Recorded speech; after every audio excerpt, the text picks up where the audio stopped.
Welcome to the What's Your Ceiling podcast. We're your hosts, Monte, Wyatt, and Paul Scieszinski. Wherever you are in life, there is a higher ceiling. This podcast is how you become aware of it and how to take action to push through it. It's time to discover your ceiling. Welcome to the What's Your Ceiling podcast, where we talk about your health, your family, your business. I'm very excited today to talk to a gentleman that has over 4 million copies in 37 languages of one of his books called Law of Attraction. He's also got Law of Connection and Your Life's Purpose, and all three of them are bestsellers. And I love this, that he's also caught the attention of Oprah Winfrey. And so he's one of Oprah's friends, and I love that. Today, we have Michael Losier joining us, and he is the Law of Attraction how-to guy. So, Michael, welcome. Oh, hello, everybody. Hey, Monte, and how everybody listening to today's podcast. I'm excited to be here. Well, you know, we've met over the years at a couple different conferences, and I've learned from you. I've got all three of your books. I've studied your books, but I'm certainly not an expert like you are, and look forward to our conversation. You know, I always like to have a topic for our podcast, and today's topic, I want to really focus on your expertise. So I named it Thoughts Create Results. So when you hear that phrase of thoughts create results, what comes to mind for you, Michael? Well, there's a little bit of a piece missing, because I might have the thought of having a happy, slender body, but that's not the results. The results aren't created from your thoughts. The results are created about how you feel about what you're thinking about. So we're going to talk about Law of Attraction, and some people might be thinking, what's he talking about? Law of Attraction, what's that? Well, guess what? You're already experiencing it. Now, I'm going to name 5 or 6 things, both you, Monte, and our friends listening in the audience. Give yourself a point if you've ever used any of these words. First, coincidence. Did you get a point for that? You bet. How about synchronistic or synchronicity? How about serendipitous? How about fate, karma, meant to be, out of the blue? You know, every time we use those words, we're describing evidence of Law of Attraction. So when I say, hey, this is such a coincidence, I'm really saying this is so Law of Attraction. Or how about that thing that you gave attention to and your friend's calling up trying to get rid of that thing that you just gave attention to? I know that you know that we've had it. So the good news is you're already experiencing Law of Attraction. You see, you don't have to turn it on. It's already on. And it being this energy around you that I can't prove to anybody. And this energy around you is matching your energy. It's a vibrational copycat. So, you know, as a business person, it might not be you, or it could be, or somebody you know. Maybe first thing Monday morning, they get up and they get a client that canceled their appointment or their subscription. And what do? They complain about it. They tell everybody. They start a live Instagram talking about, don't you hate when clients cancel? And they're telling everybody. And then guess what? Law of Attraction is eavesdropping on that person's energy and vibe, and they're giving attention to canceling clients. And Law of Attraction isn't smart, it's obedient. It doesn't know whether you want that thing that you're giving attention to, or whether it's good or bad for you. Or it's not smart, it's obedient. So when you're complaining and worrying and talking about that counseling client, Law of Attraction is eavesdropping, and it's duplicating the vibration by giving you more of the same. So then what happens? You get another counsel client. Then what do we say? What's going on? It's the second one today. Oh, you're on a roll, all right. It's called a vibrational roll. So here is what we need to understand. Right now, you're being eavesdropped on. Whether you like it or not, or understand or not, or believe it or not, right now, everybody's sending a vibe, and this vibe is your feeling. Am I complaining? That's my vibe. Am I celebrating? That's my vibe. Am I noticing that's my vibe. Every thought that I think about causes me to have a feeling. So when we say our thoughts become our reality, that's not true, because your reality doesn't come from your thoughts. It comes from how you feel about your thoughts. So if I'm thinking about negative things, that's my thoughts. And will that get manifested? Yes. You see, people think Law of Attraction is just attracting the positive things. Thoughts become things. I know, look at your life, it sucks. What are you thinking about? So they don't understand that it's positive or negative. And that law of attraction is doing this right now. All of us, this isn't me or you, but it's our vibrational bubble. There's a vibe around this. This is what we're giving attention to. And law of attraction is checking, responding, checking and responding. So if you're listening and thinking, what does it even mean? Well, what's my vibe? If you're in business and you want to know what your vibe is about attracting your ideal client, open your ideal client file folders. How's that working for you? Are you curious about what your vibe is about money? Open your wallet. It's a perfect match. Whatever you're getting is matching the vibration that you're sending about it. You know, when you invited me to the show, I love the word ceiling. What's your ceiling? In my world, my ceiling is my thoughts are my ceiling. My vibe, not me, my vibration might say, oh, I could never do one of those. I could never write a book. I could never do a seminar. I could never do group work.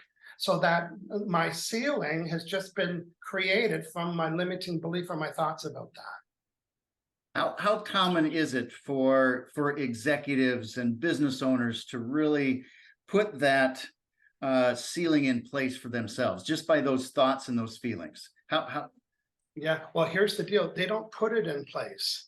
It's in place. It's in place. And it is old vibrations left over from previous events. Even when you were a teenager and you were underpaid at McDonald's, or, you know, it's part of your money vibe.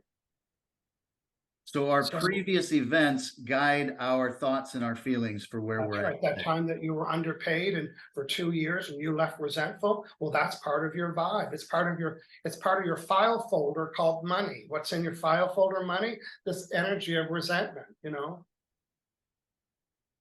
So if we've experienced that as a young child many years ago, how can we adjust that vibe? How can we help people push through and make it a different vibe? That's a good question. So the vibe that I'm talking about is called a limiting belief. And it's a limiting belief, Captain Obvious, because it's limiting you. So in other words, I might have a belief that men in my family, you know, they made $20 an hour when I was growing up. That everybody, I heard my brother made it, everybody. So was that the absolute? No, but it was my belief. And here's what's important. A belief is a thought that I think over and over and over. How much you making? 19. Oh, wow. My brother's making 20 and everybody's making 19 and 20. So that minimum wage or whatever that was, that set our belief system about what was capable, and anything above it was unheard of. I want to make 30. Oh, good luck with that. Who do you think you are? So it never grows. It never gets its chance to grow. But there is a little bit of a hack. You know, the beliefs that we have are just thoughts that we thought over and over and over and over again. And the best news of all is a thought can be changed. So what if you had a new thought and you thought it over and over and over and over and over again? So the way to go from, I doubt this can happen to me because I'm this, this, and this, and this. You know, I remember one of my beliefs was, well, Oprah Winfrey is not going to interview a self-published author from an island on the west coast of Canada. So that was my belief. So how could I allow that to happen? And I said that at a seminar one time. I said, not so much as, oh, Oprah's not going to interview a Canadian. That's all I said. And someone put up their hand and said, and they start shouting out all the names. What about this person? And I thought, holy, listen. So I heard about 15 examples of Canadians that Oprah interviewed. So now my belief that she doesn't get interview Canadians cannot hold true anymore, because a new voice says, yes, you just heard 15 names. So the best way to break a belief is to find proof of its existence. I'll say it again. Oh, I remember, I remember, here's a few ceilings. We'll stay to that subject today. I was working for the government, and I was pretty good at motivating people with law of attraction, even before I wrote my book. It was an underground subject about 30 years ago. You couldn't find anything on it. But I was working for the government and they'd come in my office and I would reset their vibe, not with my fingers, but with just my influence. And I would say, so what would you like instead? Tell me about that. So I was developing how to reset people's vibes, right? So my first ceiling was like, well, I want to teach this to people, right?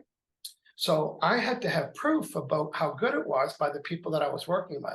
So I enrolled a bunch of people and I'm coaching them, and people come into the office and they say, oh my God, my language is changing. My relationships are different. I'm getting better agreements. So I'm getting all the proof. You put this in your notes too. Proof removes doubt. Yes. If you want to remove your doubt, find proof. And as soon as you find proof, well, there's proof here and there's proof there. So now I'm getting proof that I'm able to teach it to people. And then one of my skill sets in one of the personality studies, I'm called a maximizer. And a maximizer is somebody that can take complicated information and make it make sense. Is that true? Would you say that I make things make sense, right? Absolutely. I do cartoons and graphics and worksheets and funny faces and arrows and characters. All of that's deliberate. And all three of my books have the same thing. Characters, case studies, worksheets, blank ones, completed ones. There's nothing in me in these books. I think there's a paragraph in one of them. It's not about me, it's about the processes. Yeah. So then I thought, well, you know what? I'd like to host a group. So you know what? Here's another part of my being able to change my own ceiling is I'm a calculated risk taker. So I'm a risk taker, but I calculate it. So one of the people at work, who was also my friends, loved me about what I was talking about, the languaging and stuff. So I thought, I'm going to get her enrolled. And I said, hey, if I was going to put a small group together, would you come sit beside me and just, she said, oh my God, I'd love to do that. So that was my next ceiling. It's like, I want to sit in a small circle and talk about law of attraction. You know, the word was getting out. People were asking. So now there's her and I think we had 4 people come. There were 6 of us, and I did it. I said, I can do this again. I end up having, I was doing it once a month. I end up doing it every 2 weeks, and 44 people were coming to my house with lawn chairs and cushions. And then people were faxing me what I said, right? Faxing. How old is that? They would say, oh, I love when you said this. Or, you know, my book has a clarity through contrast. People would say, oh, here's my clarity through contrast. I mean, it wasn't even in my book yet, right? So we were doing this in my living room with 44 people. And I had a big box about this thick of faxes and thank you cards and people sending me pictures of their dream boards or whatever they're helping them. And then the most significant thing that happened to me, and one of the two in my career, was when I went to see a speaker in Victoria. I was still working for the government, and I have a box of the stuff about law of attraction. I'm leading a group in my living room, not making any money, but I'm very satisfied, and I'm building content. And this guy had come to the government and did some training, and I was a trainer with the government, not on this subject, of course, but kind of a computer front of the room trainer. And we had gone for a walk after work or at lunch or something. And anyway, the conversation got him. Here's a sentence he said to me that changed my life. If you had a book, you could speak anywhere. Really? He said, yes, if you wrote a book, you could speak anywhere. And I live on Gilligan's Island. You know, that sounded like a real treat. I live in Victoria, which is off of Vancouver on the Canadian West Coast. When he said you could speak anywhere, and I thought, really? And so I'm on the way home from our walk or date or dinner, and I said, I have a box. So I came home and I took a year, and I took that box, which was my seminar notes, and then I created the book. And in 1 year, I was every Thursday, I was rushing home from my government job, and I was getting on a large conference call with direct sales network marketers, sometimes 300 and 400 people on the call. And I was delivering the same presentation every Thursday. And somebody said, would you come to my group? So I became a professional guest on Thursdays for about a year. The first thing that I did with my book is I designed the cover. Matter of fact, I did that with all 3 books. I did the cover years in advance. So I did the cover about a year in advance. I put it on a website. It was lawofattractionbook.com. It was the only website in the world that had the word law of attraction in it. and it's all I didn't know about websites back then, but when I was on the call, I would say, if you want to be notified when the book is published or ready, because I was putting it together. So anyway, after about a year, I had about 5,000 names. So I'm still working for the government. I had a blank credit card with zero on it. And I went to the printer, a Canadian printer, and they called me and said, we're delivering your books. And when they get delivered is when we charge your credit card. That's how they do it. So I learned that on Friday, and they said the books would be coming on a Tuesday. So I said, okay, I've got some books. So I sent everybody that signed up an email, said, hey, the books are, I charged $21.95. Why? It was the only book that had the word law of attraction in the title. And another side piece, I wrote it 144 pages, so it would fit in a mail slot because I live on Gilligan's Island, and the postage was horrendous. So I went to the post office and said, how thick can a book be so it fits inside a mail slot? And they told me, and all three of my books are the same size. They all fit inside a mail slot. Remember, I was self-published. I sent the email out, and I woke up Monday and I thought I had a virus. It said, you got a new sale. You got a new sale. It was going, I thought, what? And I sold every book within 3 days. And I got my friends over, and it was like, it's a lot of books in my living room. Somebody would open it up, I'd sign it, and somebody put the receipt inside, put it in a bag, put an envelope, and put postage. And we were going to the post office like maybe 2 or 3 times a day. And then it went quiet because everybody that knew I was writing, they knew, right? It was done. It was done. It's like, okay, now I have no books, and I wrote a book to be a speaker. What do I do now? I mean, I was not in the book industry, right? So it was pretty quiet. A couple of people emailed me and said, oh my God, this book is outstanding. And then the emails were saying this, can I order a 10-pack? I thought, 10-pack? It's a 10-pack. And some leaders were saying, if I bought a full box, would you be a guest on my call? And it was 76 books a box, 76 books in a box. And I didn't have any. So then I was in the book business, and I didn't want to be. I sold 250,000 books on my own. The Secret came out in 2006, and it mentioned the word law of attraction. And my book was the only book that had the word on it. So The Secret helped my book. The Secret was inspirational, but it wasn't educational, with all due respect. And of course, it's a seminar, so talk about educational, that's all it is. There's not a fluffy story in this book. There's not one story in this book. It's all tools and processes. And then after Oprah interviewed the people from The Secret, she interviewed me on her radio show 4 times. And then I end up having my own slot on Oprah and Friends Radio. That's me right here, #1. And I did that for a year. My show was on at least 6 times a day, every day. I remember being on Air Canada and going through the radio and hearing me on Air Canada on Oprah. And I knew other people in the plane. You know, that was the time there wasn't a lot of choices. So oh yeah, everybody's listening to me. And I thought, don't say anything, just sit down. I'm not gonna... So that was a very exciting time in my life.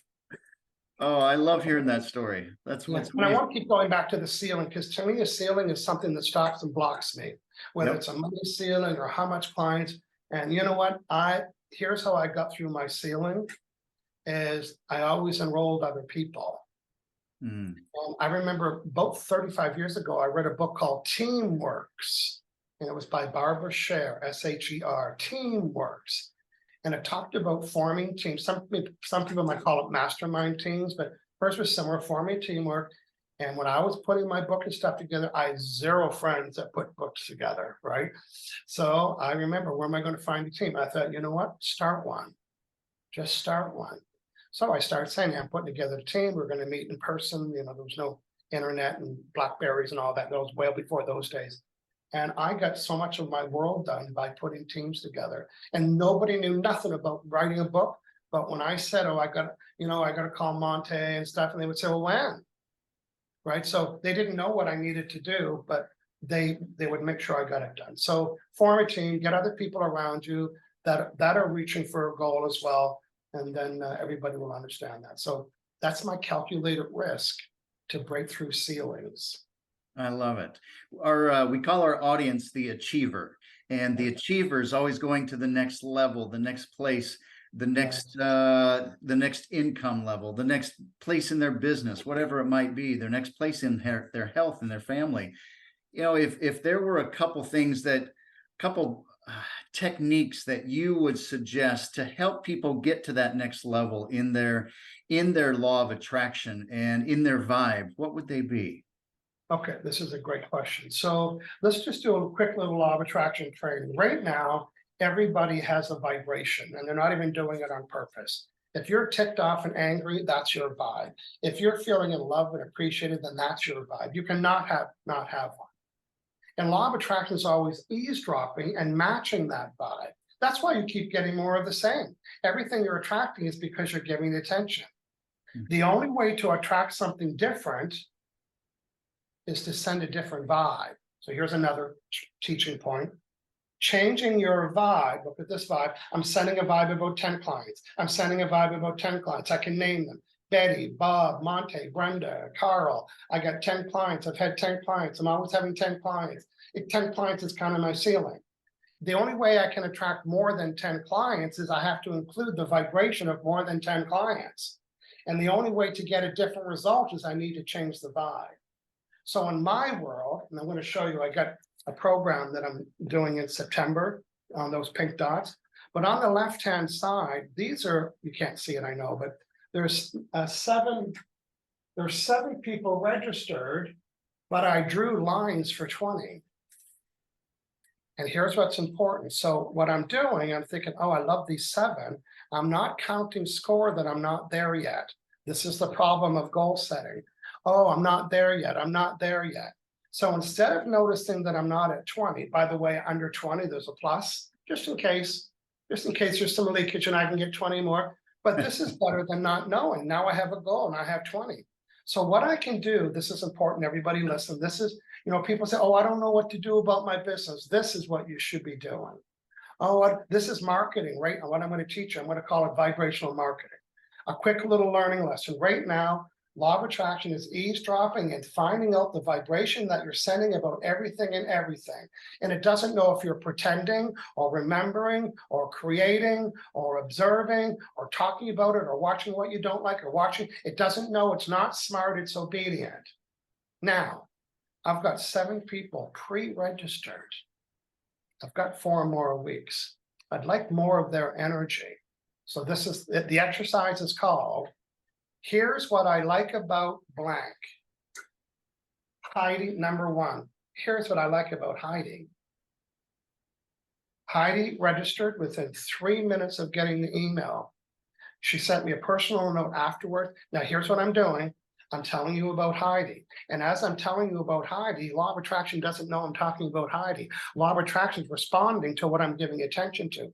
She paid on time. She sent me a personal note thanking me. She immediately said, when you open up your affiliate program, I'm going to become an affiliate. She posted on her pages that she's joining the program. She got all excited. Boom. Oh, and the next person, Debbie, same thing. She signed up within 2 hours. She wrote me and said, I've been waiting for you to do this forever. Here's what I like about Debbie. She took time. She bumped on and on and on. And I'm just recollecting everybody that signed up. And law of attraction doesn't know that. It's responding to it. Or I could say, oh my God, I got 12 more. Where am I going to get them? How come they're not? It's all about what I give attention to. Mm. So for those of you listening, my hunch is you all have one ideal client.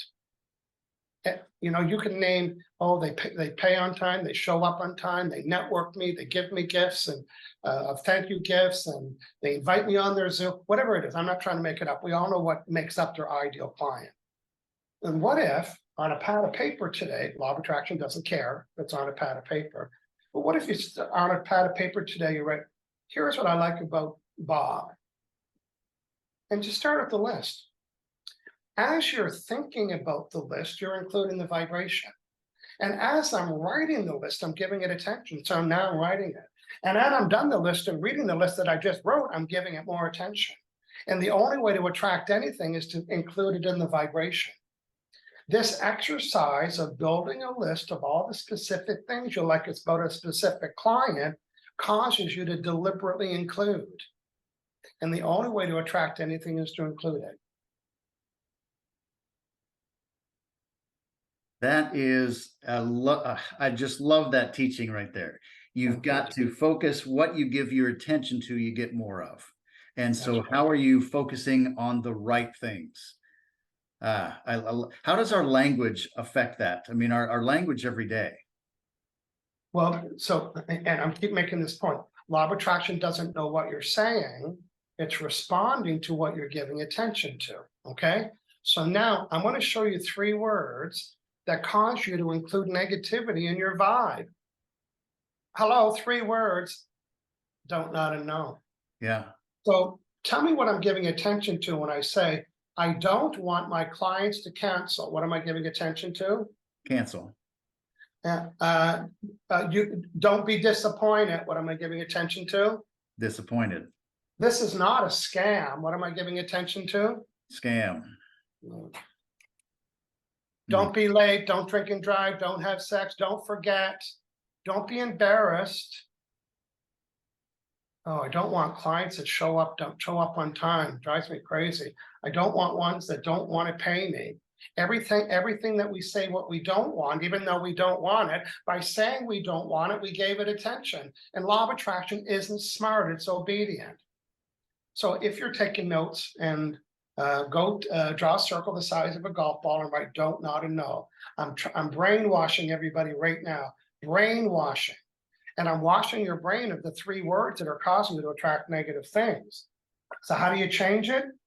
This is your new best friend reset button. Well, first, you're going to reset the vibe with this word right here, this sentence. So what do I want? Okay, we're gonna represent business people out there. I just typed an email and I'm reading it, and it says, don't hesitate to contact me. And I'm thinking, oh my God, I just said don't, not, no. So don't hesitate to contact me. So what do I want? Please contact me. That's right, contact me within a couple of days.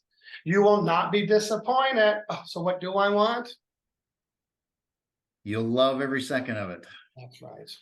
Now, it takes a few minutes to convert it, doesn't it? Imagine being a parent and say, don't forget your homework. And you think, oh, that Michael Losier's in my head. So what do I want? And you say, remember to do your homework. Can you see what happens? Yeah. When words change, the vibration changes. When the words change, the vibration changes.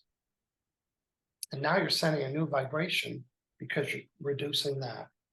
So the best way to reduce negative things that you're attracting in your business, and notice it. Well, I keep getting clients that don't want to pay me. Well, that's because I say I keep attracting clients that do not want to pay my fees. These 2 most important sentences. Every time you use the word don't, not, and no, you cannot not hear my voice say, so what do you want? And when you go from what you don't want to what you do want, the words change. And when the words change, the vibration changes. And you can only have 1 vibration at a time. There you go. I love this teaching. You are amazing. You are the guru. You are the how-to on law of attraction. And relate this now to your other books of law of connection and your life purpose. How do we, because we talk about our health, our family, our business. So I want to think about how do we connect with other people? How do we connect with what we're supposed to do as an individual in our lives? Okay, good. Thanks for asking. My first book, Law of Attraction, really teaches people how to have a brand new reset of vibe, what they need to say and do to maintain a good vibe so they can attract positive things and reduce negative attraction. And then after I sold my book to 37 countries and sold 4 million copies, my publisher said, we're so curious about people's feedback about your book. He said, they love the subject, but they love your style. And they said, people don't say that. They always said, oh, they talk about learning stuff. But he said, people really like people in feedback, they say, oh, I love the way you wrote this. It really resonated with me. Or I love the checkoff list. Or I love Betty. Like, different people like different things. So my publisher said, was that deliberate? And I said, yes, of course it's deliberate. I'm using accelerated learning techniques that help accelerate the students' learning by using all 4 communication styles. And they said, is that a process? And I said, yes. So my second book focuses on these 4 characters: kinesthetic Kelly, visual Vicky, auditory L, and digital Dan. And all 4 of those people like to receive information in a certain way, right? Yep. And all of us have each of these styles. One of them is strong and one of them is weak. So the weak part of our style is the people that we rub the wrong way. So the goal is to identify someone's style, and then so you can match it just by their words. You know, kinesthetic Kelly's she likes the feeling word a lot, and digital Dan hasn't used the F word in his entire life. So they're having a conversation, and she said, well, Dan, how does that make you feel? Dan thinking, I don't have any feelings about that. And he says, well, it makes sense to me. And then Betty, Kelly said, but how does it make you feel? And he said, I told you, it makes sense to me. So she's trying to get him to say the feeling word when it's not his word. He's saying it makes sense, which is his sense of resonating. And now there's a conflict just because the other person didn't understand. So that's the second book. And the second book teaches you how to teach these styles, how to coach them. What if they're your kids? What if it's your spouse? What if it's your clients? And what if you're doing a seminar? How do you satisfy all 4 styles? So that's State the 4 styles again, if you would. Visual. Some people like to see it. Auditory. Don't show me, just tell me. They need to be told. The thinker, it needs to make sense. And the kinesthetic person, that's the touchy-feelies, they need to get a gut feeling for it. So each of those styles is different. And if you want to stay in rapport, you'd ideally know their style and then match it deliberately. If somebody comes to my website and they say, this is the auditory person. I was at your website and I listened to your audio. It really rang true for me. It rang a bell. It really resonated with me. I read all of your words, and this is something I hear myself doing. I'm not going to write back and say, how did it make you feel? Right. Because he never said the F word once. I would write back and say, oh, it sounds like you really resonated with today's message. Let's get on the phone, right? That style. Only one style wants to ever call. The visual person, we want to do everything by email, and we don't want to talk to anybody. The auditory person is the person said, hey, just call me right now. Like no appointment or nothing. Just call, let's chat right now. And you're thinking that's their style. Yeah. So I wrote this book because my publisher was so impressed on the style. And I said, so this book's about this book, about how to write this book.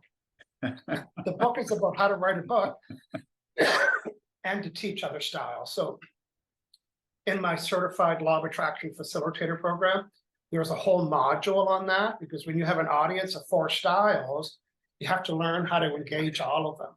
And what question would appease each group? So that's an important module. So a big part of that is understanding and then adapting, knowing their style and adapting to it. Is that correct? That's right. Let's say, for example, I want to reach out to our audience right now because they've learned some law of attraction stuff. So here's how I'm going to address it. I'm going to ask 4 questions, and I'm going to point to which style. That's auditory, visual, kinesthetic, and the thinker. Yep.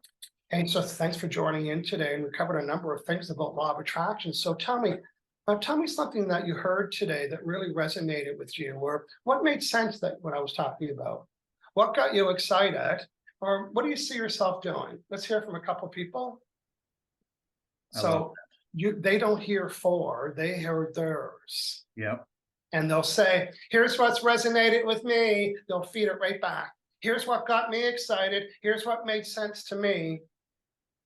So a facilitator, if you just kept saying, does this make sense? Because I've been there, I've heard them. Does this make sense? Does this make sense? And the kinesthetic people thinking, and they get frustrated because it's not making sense to them, because they don't know what that means. If you said, are you comfortable with this? Or does this feel good? And they'll be able to say, you know what, I'm starting to get it. It's starting to fit. But I had a trainer, I live right across the street from Victoria's Conference Center in downtown. So, there's opportunities to speak there, not for me, but, my friends, well, for me too, but my friend, he's an Olympic gold medalist here in Victoria. So he said, hey, buddy, I'm going to be across the street. I'm doing a presentation on healthcare and health food and healthy food and stuff. He said, I'd just love to see you in the audience. And he said, and I said, well, I'll only come if I can give you feedback. I'm really hard to be friends with, I said, because I said, I'm a world-class trainer. I've sold 4 million books in 37 languages, and you just want to have me be in the audience and applaud. I said, you milk it for all it's worth. So his presentation was maybe like an hour and a half long. There was a couple of breakouts. And so he kept saying this 1,000 times. Is this making sense? Is it making sense? And the same group was saying, makes sense. Is this making sense? Makes sense? Okay, is this making sense? Makes sense?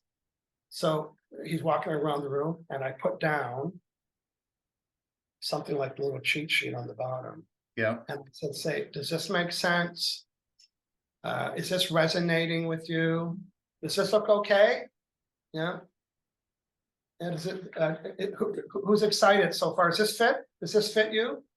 So you start doing it, and boy, the whole room just lit up. People raising their hand and starting a conversation. You're welcome. I think that's a great example that it should be every CEO, every business owner needs to do the same thing to get their team excited about where they're headed and what they're doing, because their language may not be touching their emotions. That's right. When I worked for the government, I was one of their best employees, and I can say that because my self-esteem is through the roof. But I was a project manager, and when we have project meetings, which was a lot, I knew who to put in what role. The kinesthetic person, they like to make sure the team was looked after. So I said, so when people come in, make sure they got the agenda and they're looked after. They love that. They didn't want to sit in the front of the room with the flip chart, that they're shy. So I gave them the community building, and that was their job, and so on. And then the auditory person, the person that is a brainstormer, they're so full of ideas. They were the person that we had to brainstorm. The visual person, like me, we love to be seen at the front of the room on the flip chart. So everybody loved coming to my meetings because I knew what would fulfill them. So, I love that. I know how to get results with people, because, which brings me to my third book, Your Life Purpose. In that book, I talk about, and I suggest that the purpose of our life is just to feel good. This is the target. What if the target is just joy? And people say, no. My purpose in my life is to be a singer. And I was thinking, no, how do you feel when you're singing? Oh, I feel joy. Or my purpose in life is to be a doctor or a mother or a nurse or a healer. No, that's not the purpose. That's the strategy to be fulfilled. So if you take a look in the center ring here, the target is joy. This is my opinion in my life. My target is joy. So the next question is, well, I got to create strategies to bring me that joy. And the next question is, I got to identify what fulfills me so I can create strategies to bring me joy. And you can this is so my mother, you can rest assured that I'm getting my needs met today. And I'll tell you, in my book, Your Life Purpose, I start off with a list of 30 needs. And at the end of the process, you'll uncover the top 4. In other words, when these 4 are present, I am lit up. And when they're missing, I'm bored. Do you want to hear what my top 4 fulfillment needs are? I do. Number 1, attention. Am I getting that, Matt? Yep. Number 2, influencing people in a positive way. Am I getting that, Matt? Absolutely. And number 3, it's a little play on the word. I'll spell it for you. It's 3 words long. Into, INTO hyphen, ME hyphen, SEE. And my third need is intimacy. You notice we didn't talk about sports, cars, and weather. No disrespect, but that's not interested. Intimacy means How you doing? What goals are you working on? How can I help? What's your growth? What's your failure? What's the next step? All these are all into me see. Yeah. Let me see into you, your goals and your dreams. That's present here. And the last one was freedom. Hey, Michael, do you want to come on a 40-minute interview? You can pick a date and time, boom, boom, boom. And you know what I do? Check. Yes, I'll get that need met. I'll get that need met. I'll get that need met. And I'll get that need met. I'm pretty selfish, you know. Selfish means self-care. I love it. I love it. Michael, thank you so much. This has been a great conversation. There's a few things that I want to remind our audience that I heard. Well, number one, eliminate the don't, not, and no. I think that's a huge thing that we've got to get into our language and make sure our language is attracting and vibrating what we desire. And the second thing I want to share is your thoughts are your ceiling, and our previous limiting beliefs are doing that. We need to reset our vibe. We need to reset our vibe, whether it's every day or every time we talk. We've got to watch our vibe and make sure we're doing that. And our vibe is created by our thoughts and our feelings. That's right. And remember the exercise about, how do I make more money? How do I get more clients? You gotta plant the seed for that. You gotta go to your client list and add some blank ones. You gotta hold the intention. And holding the intention means to intend. I intend to get more. Intention sounds like a really jargony word. Oh, hold the intention. You know what it means? Intend. I intend to have 5 more. That's all intention is. It's not fancy, but you got to have the intention. Intention is just a goal. And if I don't have the intention, then it doesn't get included in my vibration. And if it doesn't get included in my vibration, I can never attract it. So what are your intentions? In other words, what do you intend? First quarter, second quarter, this month, you can intend it. You can just intend it. You don't have to share it with anybody. You don't have to guarantee it. You don't have to put money on it. You can just intend it. The only way to attract it is to have it intended it. And I love the question, so what do I want? And stop saying what you don't want and start saying, what do you want? I love that. What do I want? Michael, thank you so much. Just a couple more questions. If someone wanted to get a hold of you, what's the best way to reach out to you? Well, I'm pretty easy to find, but my website, michaellosier.com, there's a little contact us button. I'm on a few social media platforms. I read all my own direct messages, so I'm easy to get a hold of. So I appreciate you introducing me to your friends and family. And my hunch is my voice is going to be in their head for a few days. And you're welcome. The last question I always like to ask is, what do you want to be known for? I mean, we've talked about a lot of things that you've introduced to people and different concepts. Is there something that you're working towards? What do you want to be known for? Oh, I've had that for a while already. I'm not working towards that. I'm experiencing that. I get the best emails in the world. I'm helping people relieve pain and teaching them how to have better lives and better relationships. Oh, I'm not waiting till I die. I'm enjoying it right now, every day. I'd love to publish my mailbox sometimes. It's outstanding what stories people tell me about the influence I've had. Remember, my number 2 need was influencing people in a positive way. I'm doing that right now with you. I'm fulfilled right now with you having this conversation. Not to mention knowing that people are going to be listening to it. Absolutely. So, yeah, I'm influenced by influencing others in a positive way. Michael Losier, thank you so much for joining on our show, What's Your Ceiling? Really appreciate your insights, your knowledge, and giving us a great process to help us continue to break through ceilings, especially in our vibration. So thanks again. And thank you to our audience, our achiever. Keep growing, keep living your life, and keep breaking through that next ceiling. Thanks, everyone.